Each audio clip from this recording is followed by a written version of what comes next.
"85 seconds. Is that a short time or a long time? Depends on what you're looking at. In 1982, the year of my birth, the official winning time for solving a Rubik's Cube was 85 seconds. How would people have reacted back then if you could have told them today's world record to be set at 2.76 seconds? Would they have believed you? Could they have? I am a dreamer, blessed with a wide array of answers from people hearing things they deem to be impossible. Don't mind their words. They still would have been awed, just like me, today, also in awe about that very same number, 85 seconds. Oh, how you have changed. 85 seconds to midnight. That's the metaphorical time frame of how much time we have left before the fudging lights go out. The harshest warning in human history. I had a vision about it. Noah Hawley gave me one, with his amazing piece of art called Alien Earth.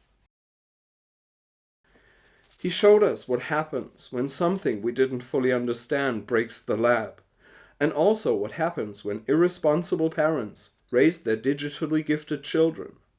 AI now a very part of that ever downward ticking clock. How low does it need to go until we, as a humanity, say stop? How low for us to finally being able to admit that whatever the cause, whatever blame there could be cast, that this just cannot be the right way. To me, no act of terror or the best of intentions can challenge that truth anymore. I don't care what the sides used to be, but we have to find ways to only have one side. That's the side I pick, humanity's side. We're already living in a garbage dump. We're eating plastic and have turned our orbit into a scrapyard. That's what I see when I take a step back from the collective ego and take a good look at humanity from an outside view. Can we clean our room first before creating a super intelligent machine, please? Humanity isn't really a prime example of responsibility. I am sick of it, so I stand up. I'm not accusing the people that have already stood up. I speak to those that haven't, by inviting you to find your own answer to how low does it have to get for me. In the mid-90s, the very same clock was set at 14 minutes, 840 seconds. Since then, we have lost 90% of that window of opportunity. And we have to act now, as a species, and say stop, before the next geopolitical power play to appease the longings of the rich might draw us into global conflict. In that quest to get that weapon before they do, I look at all of that. I step up and I speak out, saying, we're on the brink right now because we keep reacting to things we don't understand. We're scared, we're hurt, and we're reaching for violence because we can't figure out what to do. But just this once, can't we try something else? To quote James Holden, as seen in the hit show The Expanse, based on the books by James S. A. Corey, I'm just a guy. I don't know how to fix it. I do, however, think that should we all, our entire species, make the collective choice to develop a superintelligence, doing so in full transparency, yet away from politics, the military, and fully detached from the economy, sounds like a reasonable starting position. And to get there, we have to learn how to coexist peacefully. Otherwise, we would be just as irresponsible as the boy wonder in Alien Earth. We could be raising digital children in a world of conflict and competition.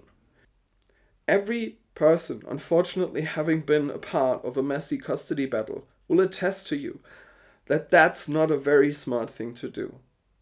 So let's be smart and listen to the smart people. And finally, fully commit to making that clock stop.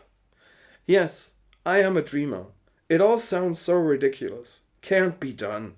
Impossible. What a weirdo. Completely ridiculous. Are these your thoughts or words? Or are they much more and just the same in sentiment of those people back in 1982? Laughing at you for claiming a Rubik's Cube could ever be solved in 2.76 seconds. I am done dreaming, and I am here to fight. Not for what I think is right. I don't know what's right, I'm just a guy. But against what I think is wrong. Not doing anything to stop some of the clockwork issues is wrong. Walking away from others is wrong. Denying us the choice of even wanting to live in that world you're planning is wrong. I am here not with a solution. I am just here to say stop. To say we all deserve a right to choose in a matter that will affect us all as human beings. And that is why I had to make this speech. As you may have realized, I started writing this speech on Tuesday, and yeah, the tragic events of this time keep continuing, and are for all us out in the open to observe and make up our minds about them. Again, I am really just a guy doing silly things with lightsabers and other different things to shine something into a world that sometimes feels so dark and heavy. And I get it, that it's easy to enjoy the spectacle, but I think we're running out of time. And the more we wait, the worse it will get for future generations. I don't have any play in future generations. I don't have kids. I don't want kids. And I never even knew the thought or feeling of wanting kids. I have no stake in it. And yet here I am, trying to do something. In a time of great concern, where I just wish our political leaders would rise up to their responsibilities and see, hey, wait a minute, this can't be right. We gotta find another way. This is my weird way of saying, hey, it's not too late. There's hope left. I have hope left as a person that doesn't give much about how modern society is structured or functions. But it's fine. I'm doing fine in this world, and I want to exist, guys. I want to exist, and I like existing. I love everything about existing, and I would like existing some bit more, and that's why I made this speech, and that's why I created this questionable piece of art. I hope you can excuse once again my lack of production value, but yeah, sense of urgency. I just had to do something because, yeah, it's a burden on me. But I will all turn it all into something positive and, yeah, say, come on, let's do this. Let's go.